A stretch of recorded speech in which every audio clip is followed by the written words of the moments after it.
Hi, everyone. Steve Adubato. We kick off the program with an important and compelling conversation with Abra Lee, who's Director of Jewish Education and Learning Initiatives at Temple B'nai Jeshurun. Abra, great to have you with us. Thanks for having me. You know, our friends at the Healthcare Foundation introduced us to you and the work that you're doing. Talk about the work that you're doing at the Temple as it relates to youth mental health, which is more serious than ever, particularly with the population you're dealing with and working with. Yes, we are incredibly grateful to our partners at the Healthcare Foundation of New Jersey. This is a project that I have really been dreaming about for a lot of years. When I first was introduced to youth mental health first aid, and really for so many reasons, it was cost prohibitive to be able to bring this kind of training and awareness into our community. And through the generosity of the foundation, we were finally able to start this project. We're calling the project One Community, One Goal, Youth Mental Health First. And there are three main objectives to the project. We aim to first certify 5 lead educators as instructors in mental health first aid. Then we're going to certify 85 classroom teachers and 125 teens in mental health first aid. We will also plan to host a speaker series for families so that we can raise awareness and begin this conversation so we can start to end the stigma. Let me also disclose the Healthcare Foundation, a longtime underwriter of our healthcare programming. But Abra, let's get at this. How much worse is the mental health problem since October 7th, the horrific, barbaric attacks by Hamas in Israel, and since the war in Gaza, as we're doing this program, and it will be seen after that? How much worse is the problem for the young people at Temple B'nai Jeshurun? Well, in our community, we started to see the rise in anti-Semitism even before the war began. And this really has magnified that in ways that we never anticipated. In our area in Essex County, New Jersey, our partner synagogues are right next door to us in Union. And the fear and the trauma that Jewish youth are experiencing right now is something that we haven't seen in generations. Describe more specifically what those young people are facing. Well, we know the impact of social media on our teens. And, most of our students are receiving their Jewish education in part-time synagogue schools. And with very few hours in a week, we really can't get to everything we want them to be able to know. And what we've discovered in this last several months is their understanding of the history of the conflict in Israel is very limited.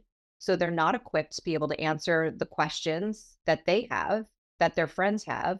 They're not equipped to respond to what they're seeing in the media and in social media. And when friends say something in a classroom, they just don't have the tools that they need to be able to deal with this. So we immediately shifted our curriculum. Most schools did in addressing the history of the conflict and trying to help them to understand what they're hearing.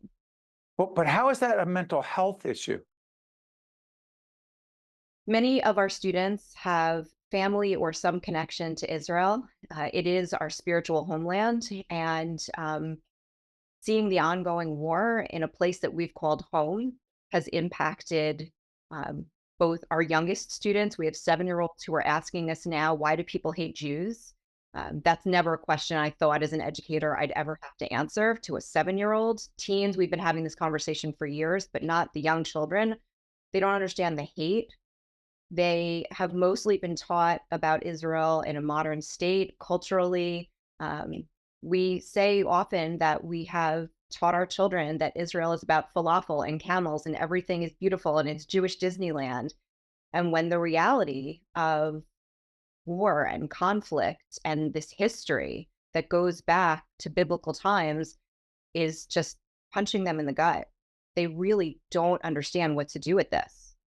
I'm going to put things in perspective for folks, for people saying, wow, you're talking about the rise in anti-Semitism, the impact that this is having on young people in your temple and Jewish communities and for Jewish young people across the state, the region, the country. We also know clearly there are Palestinian children who are struggling. There is a rise in Islamophobia. They are not mutually exclusive. So to Right. be clear, we'll continue our programming to try to help young people particularly young people, disproportionately impacted by the events since October 7th. To that end, Abra, if these young people that you're talking about don't get the help that you and your colleagues are trying to provide at Temple B'nai Jeshurun, I don't want to be an alarmist, but they could face serious problems down the road if these issues are not addressed now. The fear and the lack of understanding leads to isolation. The isolation, as we know, has a terrible impact. We saw this with the COVID-19 pandemic and Depression? depression, and it has often led to substance use issues. This is an ongoing mental health crisis that has just been magnified by what's been going on in our community. And again, to go back to this, it isn't a question of wanting to be helpful. It's a question of having the means to hire the staff, to train the appropriate mental health professionals. So it isn't, why aren't you dealing with this? It's what does it take to deal with it? Is that a fair assessment? That's right. That's right. Abra Lee is the Director of Jewish Education and Learning Initiatives at Temple B'nai Jeshurun. Abra, this is a very important conversation. We appreciate your time and the work that you and your colleagues are doing. Thank you so much. You got it. Stay with us. We'll be right back. State of Affairs with Steve Adubato is a production of the Caucus Educational Corporation, celebrating 30 years in public broadcasting. Funding has been provided by the Healthcare Foundation of New Jersey, RWJ Barnabas Health. Let's be healthy together. Horizon Blue Cross Blue Shield of New Jersey, Valley Bank, the Russell Berry Foundation, Robert Wood Johnson Foundation, the Turrell Fund, a foundation serving children, IBEW Local 102, and by the Adler Aphasia Center. Promotional support provided by New Jersey Globe and by NJ Biz. I'm very grateful that I'm still here. That's me and my daughter when we went to celebrate our first anniversary. With a new kidney, I have strength. They gave me a new lease on life. I'm still going everywhere and exploring new places. Nobody thought I was going to be here. Nobody. And I look forward to getting older with my wife. That's possible now. We're transforming lives through innovative kidney treatments, living donor programs, and world-renowned care at 2 of New Jersey's premier hospitals. They gave me my normal life back. It's a blessing. RWJ Barnabas Health. Let's be healthy together.